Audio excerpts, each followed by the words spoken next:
Здравствуйте, дорогие друзья! Приветствуем вас на канале «Делаем вместе своими руками». С вами Андрей и Наталья. Мы решили снять отдельное видео о том, как сплести загибку розга из 3 трубочек.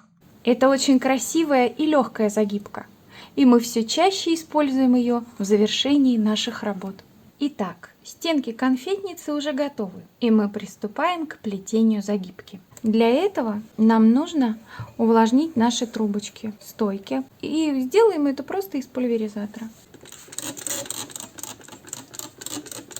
Выбираем трубочку, с которой мы начнем плести нашу загибку розга.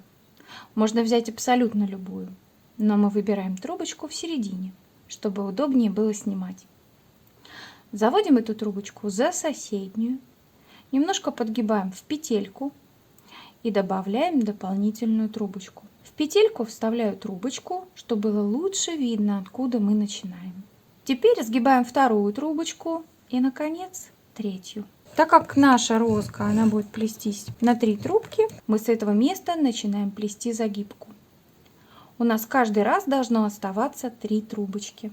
Мы берем самую крайнюю слева трубочку, заводим ее, пропускаем одну стоечку, заводим за соседнюю, опускаем вниз и аккуратненько подрезаем. Здесь очень важно не оставлять больших пеньков, чтобы этот пенечек прижать и он не выскакивал у нас в плетение. Мы пропущенную стоечку укладываем прямо на него. И у нас снова остается 3 трубочки. Значит, мы все сделали верно. Опять берем нашу крайнюю слева трубочку, проводим ее над остальными, пропускаем первую стойку, заводим за соседнюю и опускаем вниз. Также ее подрезаем. Берем стоечку пропущенную и укладываем сверху. У нас в руках 3 трубочки, значит, все идет верно. Берем самую крайнюю трубочку слева, пропускаем одну стоечку и заводим за соседнюю стоечку и опускаем вниз. И аккуратненько подрезаем. И прижимаем. Так у нас в руках 3 трубочки. Снова заводим крайнюю слева за вторую стоечку, опускаем вниз и сразу же подрезаем. Старайтесь аккуратно обращаться с трубочками. Все загибы на трубочках видно. Но это не страшно, можно поправить трубочки, они еще влажные. Опускаем стоечку сверху, и у нас в руках опять 3 трубочки. Заводим за вторую, вниз. Во время плетения важно не отвлекаться, чтобы случайно не отрезать не ту трубочку. Ну и это тоже не страшно, потому что обрезанную случайно трубочку можно нарастить и замаскировать в плетении.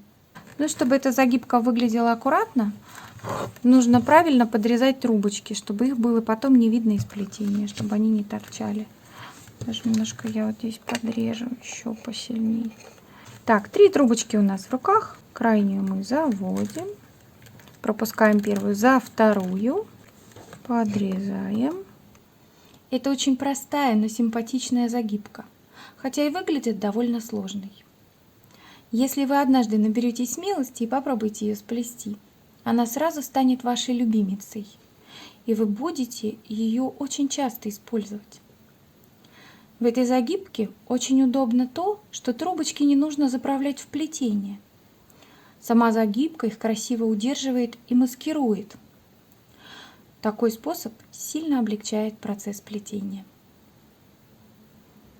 Мы часто применяем загибку розга в наших работах. Техника одна, а загибку можно делать на 3, 4 и даже на 5 трубочек. Например, если вы плетете большую корзину или короб, то большая широкая загибка будет очень кстати. Но так как мы плетем маленькую корзинку-конфетницу, розги на 3 трубочки нам вполне достаточно. Вот такая загибка у нас получается. Для плетения загибки желательно использовать более плотные трубочки. Например, мы для загибки используем трубочки, скрученные из полосы шириной 10 см, потому что более тонкие трубочки сильнее мнутся и дают заломы. А еще не так хорошо смотрится в загибке из-за небольшого объема. А ведь очень часто именно от загибки зависит внешний вид всего изделия. Тем временем мы уже заканчиваем плетение. У нас остаются последние стоечки. И сейчас наступает ответственный момент. Нам нужно все сделать четко по рисунку. От того, как мы это сделаем, будет зависеть аккуратность всей загибки. Сейчас мы вытаскиваем нашу вспомогательную трубочку и в освободившуюся петельку заводим крайнюю трубочку. Потом подрезаем трубочку, и вдогонку за ней отправляется последняя стоечка. У нас осталось 3 трубочки. Теперь нам нужно закончить плетение. Для этого по рисунку мы будем заводить последние наши трубочки. Вот, посмотрите, мы вставляем шпажку перед трубочкой в плетение. Потом вставляем шпажку в трубочку и протягиваем трубочку в плетение и выводим наружу. После этого поправляем. Трубочки у нас влажные, поэтому сами по себе, без помощи шпажки, они плохо проходят, и им нужно помогать. Снаружи, как можно ближе к плетению, мы подрезаем трубочку. Мы укладываем вторую трубочку вдоль плетения, перед этой трубочкой. Заведем ее в плетение в этом месте, и она выйдет внизу, под загибкой. Именно туда, перед трубочкой, мы заводим шпажку. Одеваем на нее трубочку и выводим нашу трубочку наружу.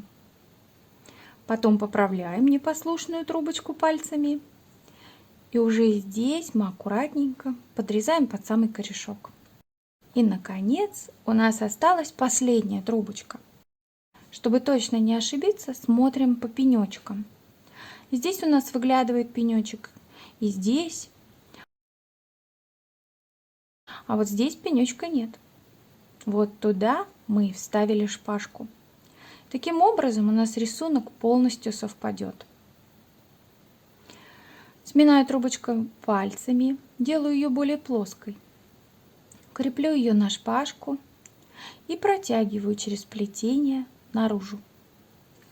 Вот смотрите, вытягиваем перед трубочкой, которая уже в плетении, и наша трубочка занимает свое место. И внимательно расправляем нашу загибку. Трубочки еще влажные, поэтому они хорошо ложатся по местам. Вот что у нас получилось. Последнюю трубочку подрезаем как можно короче. Мы еще можем поправить плетение и проверить рисунок загибки перед тем, как будем покрывать нашу загибку лаком. Вот посмотрите, как аккуратно и гармонично загибка выглядит изнутри. Как красиво она завершает собой плетение. Такая загибка розга у нас сегодня получилась. Надеюсь, наш опыт будет вам полезен, и вы будете часто использовать розгу в своих работах. Нашу загибку мы покроем 2 слоями паркетного лака, и она будет не только красивой, но и очень практичной. Спасибо, что досмотрели наше видео до конца. Ставьте лайки, подписывайтесь на наш канал. Нам очень приятно читать ваши комментарии, пожелания и предложения. Спасибо, что были с нами. До свидания.